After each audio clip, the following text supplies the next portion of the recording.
Hello friends, स्वागत है आप लोग का विजय धा जीके जीएस में। आज हम देखने वाले हैं जुलाई मंथ का जो कि एसपीडी का वार्षिकांक है। इसका देखिए भारत के प्रमुख रामसर साइट एवं नवीनतम संक्षेप जो है इस चैप्टर को हम देखने वाले हैं। तो चलिए शुरू करते हैं। इससे पहले अगर कोई चैनल पर नए हैं तो कृपया सब्सक्राइब देखिए विजय धा जीके जीएस चैनल को सब्सक्राइब अवश्य करें। चलिए शुरू करते हैं। देखिए उससे पहले एक मोटिवेशन कोट है, काम ऐसा करो कि पहचान बन जाए, काम ऐसा करो कि पहचान बन जाए, हर एक कदम ऐसा चलो कि निशान बन जाए। यहाँ जिंदगी तो हर कोई काट लेता है मेरे दोस्त, और जिंदगी ऐसे जियो कि मिसाल बन जाए। तो चलो शुरू करते हैं। देखिए नवीनतम संक्षेप पहले देख लेते हैं। इससे एक आध प्रश्न देखने को मिलते हैं हमेशा, तो कृपया सब एक बार जरूर रिविजन कर लीजिएगा। देखिए पहला क्या है, इंडिया। इंडिया सब जो हाल ही में नरेंद्र मोदी जी द्वारा रखा गया था, उसका फुल फॉर्म क्या होता है? Indian national development inclusive alliance. Indian national development inclusive alliance. Next है सीडीबी। देखिए small industries development bank of India. CDB का फुल फॉर्म क्या होता है? Small industries development bank of India. GSLV का जियो सिंक्रोनस सैटेलाइट लॉन्च। देखिए GSLV PSLV से railway प्रश्न हमेशा पूछता है और पूछा जा चुका है, तो कृपया से ध्यान रखिएगा। पीएसएलवी क्या होता है? Polar satellite launch vehicle. AIDS का फुल फॉर्म क्या होता है? इसका भी साइंस में क्वेश्चन पूछता है कि एड्स का फुल फॉर्म क्या होता है। देखिए एड्स दिवस मनाया जाता है कब? 1 दिसंबर को मनाया जाता है, और एड्स के परीक्षण के लिए एलिसा टेस्ट किया जाता है।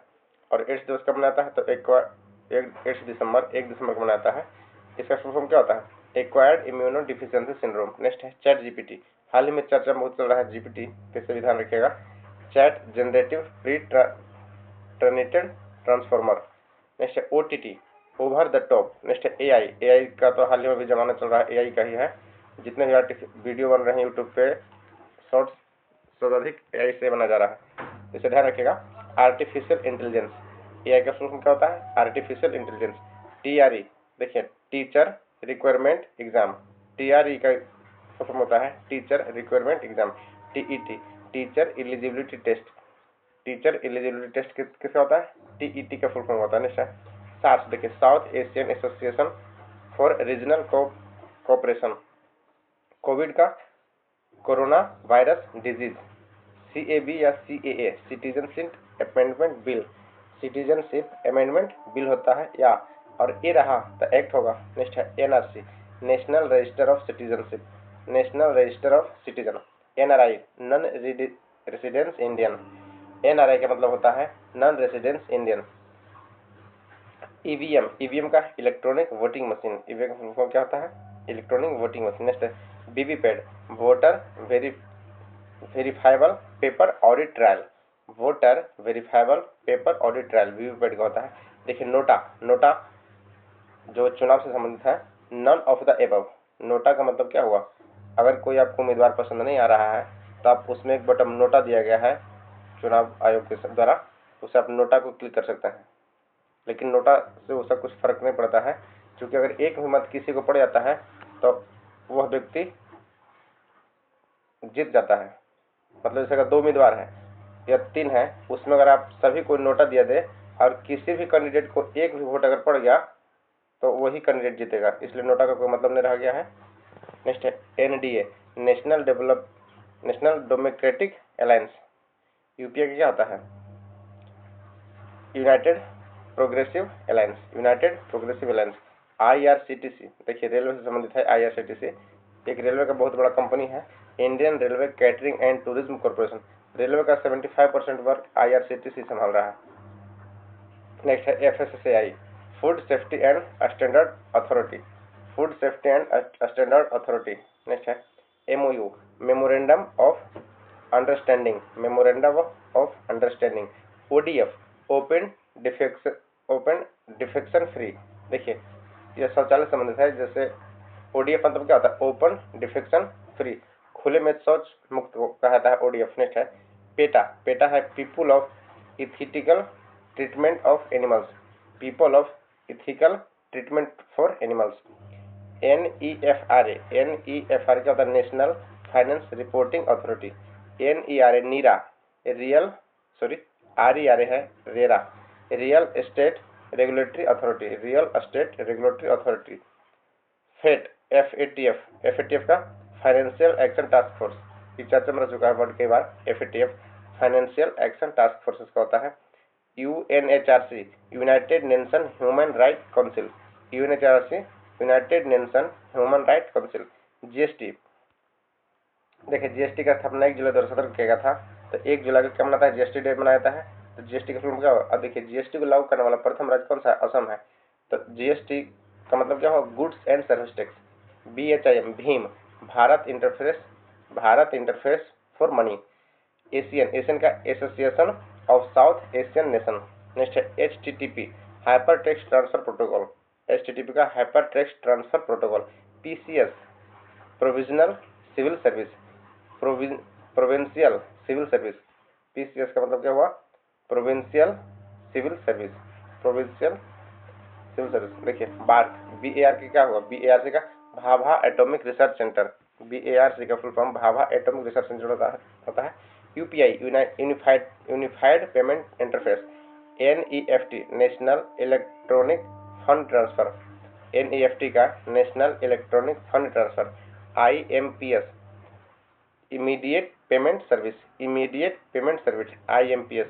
RTGS मतलब क्या होता है, real time gross settlement, real time gross settlement. IFSC Indian financial system code, Indian financial system code. NASA national aeronautics and space administration, national aeronautics of and space administration. NCERT national Council of Educational Research and training. देखिए यह प्रश्न बिहार के exam पूछा चुका है कि NCERT के full form क्या होता है, the National Council of Educational Research and Training. ISRO Indian Space Research Organisation. देखिए इसरो का फुल फॉर्म क्या होता है, Indian Space Research Organisation. NBFC का मतलब क्या हुआ, non banking financial company, non banking financial company.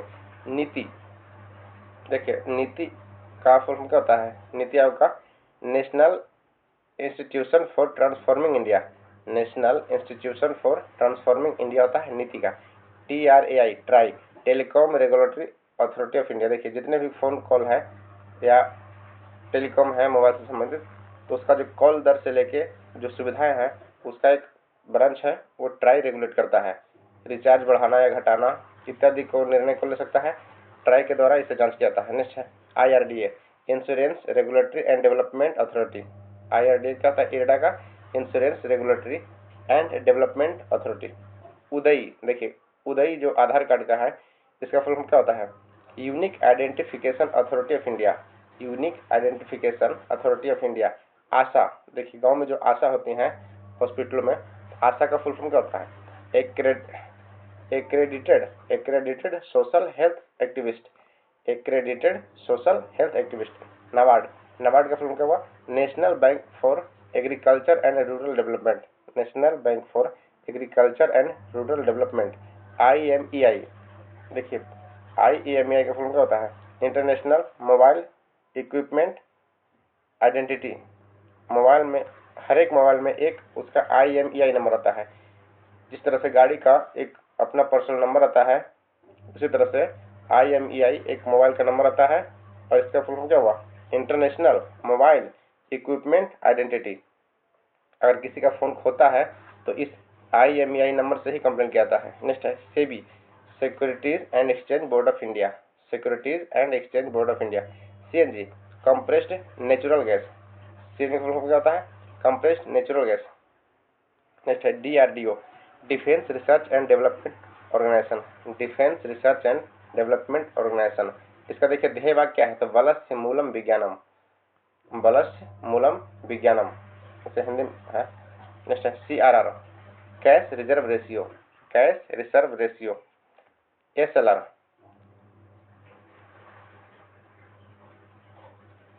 Statutory liquidity ratio, statutory liquidity ratio SLR। LAF का liquidity adjustment facility, liquidity adjustment facility होता है LAF का। IPO का इंडियन पब्लिक ऑफरिंग, IPO का होता है इंडियन पब्लिक ऑफरिंग। और IPC का क्या होता है, IPC का होता है Indian Penal Code. GPS Global Positioning System. देखिए NPA का non performing asset, non performing asset. NDRF का National Disaster Response Force, National Disaster Response Force होता है एनडीआरएफ का। FEMA Foreign Exchange Management Act, Foreign Exchange Management Act होता है। FERA Foreign Exchange Regulation Act, Foreign Exchange Regulation Act. CET Common Eligibility Test, CET का form क्या होता है? CET का Common Eligibility Test. ISDN integrated service digital network. Next है KYC know your customer. देखिए KYC जब बैंक में आप जाइएगा, अगर 6 महीने तक उस बैंक से ट्रांजैक्शन नहीं होता लेन देन, तो अगला साल नेक्स्ट ईयर बैंक हमेशा KYC मांगता है। यही KYC का मतलब क्या हुआ? अपने ग्राहक को जाने, नो योर कस्टमर। नेक्स्ट है पैन परमानेंट अकाउंट नंबर। देखिए पैन नंबर में कुल 11 अंक होते हैं, और यह रेलवे में पूछा चुका है कि पैन नंबर में कितने अंक होते हैं। कई बार पूछता है कि आधार संख्या कितने अंकों का होता है, तो आधार तो 12 अंक का होता है, पैन नंबर कितने का होता है? 11 अंक का होता है, 11 अंक का होता है। देखिए नेक्स्ट देख लेते हैं कुछ, एक सेकंड। भारतीय रिजर्व बैंक द्वारा जारी नवीनतम मौद्रिक दरें। देखिए जो यह 2 से 3 मंथ का दर होता है ना, यही प्रश्न ज़्यादा पूछा जाता है। तो देखिए हाल ही में बैंक दर कितना है?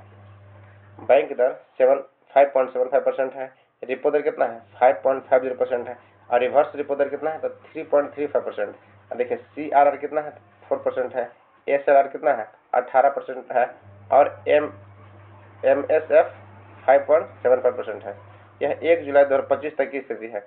इसे जब भी पढ़िएगा तो 2 से 3 महीने का करंट का ही आप पढ़िएगा, क्योंकि ज़्यादा मैक्सिमम में यही डेट पूछता है कि हाँ जुलाई में कितना था, अगस्त में कितना था, इस अनुसार से प्रश्न ज़्यादा पूछते हैं। चलिए देखते हैं। देखिए भारत के प्रमुख रामसर साइट। देखिए रामसर कन्वेंशन 2 फरवरी सन 1971 में हुआ था, जो कि ईरान के रामसर नामक शहर में हुआ था। इसका उद्देश्य क्या था? इसका उद्देश्य विश्व के जो आर्द्र भूमि है इसका संरक्षण करना, तो ध्यान रखिएगा। और यह प्रश्न बिहार दरोगा में पूछा चुका है कि वर्ल्ड वेटलैंड डे कब मनाता है, आर्द्र भूमि दिवस कब मनाता है? तो 2 फरवरी को, ध्यान रखिएगा। और कैंसर दिवस 4 फरवरी को मनाता है। यह भी बिहार दरोगा का पीटी में पूछा गया प्रश्न है। तो इस सबसे प्रश्न बनते हैं। और देखिए रामसर साइट से वही प्रश्न बनते हैं जो नवीनतम हो। इससे आप हर एक मंथ हम वीडियो बनाते रहेंगे, सब देख सकते हैं। जो करंट का रहता है रामसर साइट वही पूछाता है, क्योंकि देखिए भारत में कुल रामसर साइट की संख्या अब 91 हो गया है। तो 91 में वही पूछेगा जो ज़्यादा चर्चित रह चुका है। तो शुरू करते हैं। देखिए हाल ही में मोनार वेटलैंड कॉम्प्लेक्स, यह कहाँ है? यह उदयपुर के राजस्थान में। मोनार वेटलैंड कॉम्प्लेक्स कहाँ है? उदयपुर के राजस्थान में। नेक्स्ट है खीचन वेटलैंड। खीचन वेटलैंड और मोनार ये दोनों राजस्थान में है। तो खीचन कहाँ है? तो फलोदी व जोधपुर में है। खीचन वेटलैंड साइट है फलोदी व जोधपुर में। और सक्करकोटई पक्षीवरण, सक्करकोटई पक्षीवरण। देखिए कोटई से ध्यान रख सकते हैं, इसका नाम तमिलनाडु से लग रहा है। कोटई पिल्लई कल्लई इस टाइप के नाम होते हैं, तमिलनाडु से होते हैं। नेक्स्ट है थरथगल पक्षी अभ्यारण्य, ये भी तमिलनाडु का है। उधवा झील ये भी आई है। देखिए झारखंड के एग्जाम के लिए बहुत इंपॉर्टेंट है। उधवा झील कहाँ है? झारखंड में। उधवा झील कहाँ है? झारखंड में है, इसे ध्यान रखिएगा। अगला है खेचे ओपल्लरी वेटलैंड, सिक्किम में है। देखिए नॉर्थ ईस्ट का यह है, तो नॉर्थ ईस्ट का भी ज़्यादा प्रश्न पूछता है। खिचई पल्लरी वेटलैंड कहाँ है? तो है सिक्किम में। और उधवा कहाँ है? तो झारखंड में। नंजरायण पक्षी अभ्यारण्य यह है तिरुपुर तमिलनाडु में। नंजरायण पक्षी अभ्यारण्य जो है तिरुपुर तमिलनाडु में है। काजू वैली है वुल्लुपुरम तमिलनाडु में। और तवा जलाशय जो है होशंगाबाद मध्य प्रदेश में। तवा जलाशय कहाँ है? होशंगाबाद मध्य प्रदेश में। देखिए नागी नकटी यह VVI है, तो जमुई में है। कहाँ? नागी नकटी अभ्यारण्य जो है पश्चिम अभ्यारण्य, यह बिहार के जमुई में है। और यह प्रश्न बिहार दरोगा से लेकर BPSC तक भी पूछा जा सकता है, क्योंकि बिहार का है तो इसलिए ज़्यादा वही पूछता है। तो नागी नकटी कहाँ है? तो बिहार के जमुई में है। देखिए मगादी केरे संरक्षण रिजर्व, यह कहाँ है? कर्नाटक में। लॉन्गवुड शोला रिजर्व, लॉन्गवुड शोला तमिलनाडु में है। कारावेट्टी अभ्यारण्य यह भी तमिलनाडु में है। उप समुद्र पक्षी संरक्षण कर्नाटक में है। अधनाशिनी एस्चुरी यह भी कर्नाटक में है। सालबुग आर्द्रभूमि, सालबुग जो है यह देखिए यह उत्तर भारत का, ध्यान रखिएगा। सालबुग एवं हाइगम ये दोनों जम्मू कश्मीर के हैं। सालबुग हाइगम सब जम्मू कश्मीर के हैं। ठाणे क्रीक, ठाणे तो नाम से प्रसिद्ध है। ठाणे की जगह कहाँ है? यह महाराष्ट्र का है, इसे इजीली याद हो जाएगा। ठाणे क्रीक कहाँ है? महाराष्ट्र में है। कांजीकुरलम, देखिए इसका नाम भी कांजीकुरलम है, इस टाइप से नाम जो तमिलनाडु का होता है। कांजीकुरलम बुडुगुर पक्षी अभ्यारण्य। सुचिंद्रम थेरूरू आर्द्रभूमि ये भी तमिलनाडु का है। चित्रागुड़ी पक्षीवरम ये भी तमिलनाडु का है। यशवंत सागर, देखिए ध्यान रखिएगा, यशवंत सागर कहाँ का है? मध्य प्रदेश का है। यशवंत सागर कहाँ का है? मध्य प्रदेश। यशवंत सागर ध्यान रखिएगा, यह मध्य प्रदेश का है। असुम्पा झील, असुम्पा झील जो है यह उड़ीसा का है। हीराकुंड जलाशय, या तो हीराकुंड नदी या महानदी पे जो हीराकुंड बांध बना हुआ है, तो इससे रिलेटेड याद रख सकता है कि हीराकुंड जलाशय कहाँ है? उड़ीसा में है। तपार, हीराकुंड हो गया, तपार हो गया, सब कहाँ है? उड़ीसा में है। रंगनाथ थित्तू, रंगनाथ थित्तू कर्नाटका में है। नंदा लेक, ध्यान रखिएगा, देखिए नंदा लेक कहाँ है? गोवा में है। नंदा लेक कहाँ है? गोवा में। नेक्स्ट है सतकोसिया गार्ज, सतकोसिया गार्ज जो है यह बिहार की पड़ोसी राज्य कहाँ है? उड़ीसा में है। उड़ीसा से बिहार कब अलग हुआ था? तो 1 अप्रैल 1936 को हुआ था। तो सतकोसिया गार्ज कहाँ है? उड़ीसा में है। वेम्बानूर आर्द्रभूमि कॉम्प्लेक्स, यह तमिलनाडु, देखिए वेम्बानूर, बेलोड, ये सब कहाँ है? तमिलनाडु। अब देखिए इंपोर्टेंट है, भारत में वर्तमान में रामसर साइटों की कुल संख्या कितना हो गया है? 91 हो गया है। इसमें भारत में सर्वाधिक रामसर साइट कहाँ है? तमिलनाडु में है, 20। प्रश्न से पूछ सकता है कि सबसे अधिक रामसर साइट किस स्टेट में है? तो क्या होगा? तमिलनाडु में है, 20 रामसर साइट है। भारत का पहला कृत्रिम आर्द्रभूमि हरिके बैराज है, कहाँ? कृत्रिम आर्द्रभूमि है, हरिके बैराज में है। भारत का सबसे छोटा आर्द्रभूमि है रेणुका वेटलैंड है, कौन सा है? रेणुका है। और जो कि असम में है। भारत का सबसे बड़ा आर्द्रभूमि कहाँ है? सुंदरवन वेटलैंड, यह पश्चिम बंगाल में है। कहाँ है? पश्चिम बंगाल में। तो फ्रेंड्स देखिए, इसमें जो 2 टॉपिक थे उसको कवर कर चुके हैं। नेक्स्ट टॉपिक का वीडियो जल्दी ला रहे हैं। वीडियो को पूरा देखने के लिए धन्यवाद। और अगर चैनल पर नए हैं तो कृपया चैनल को सब्सक्राइब करें एवं कम से कम एक फ्रेंड्स को शेयर अवश्य करें। Thank you.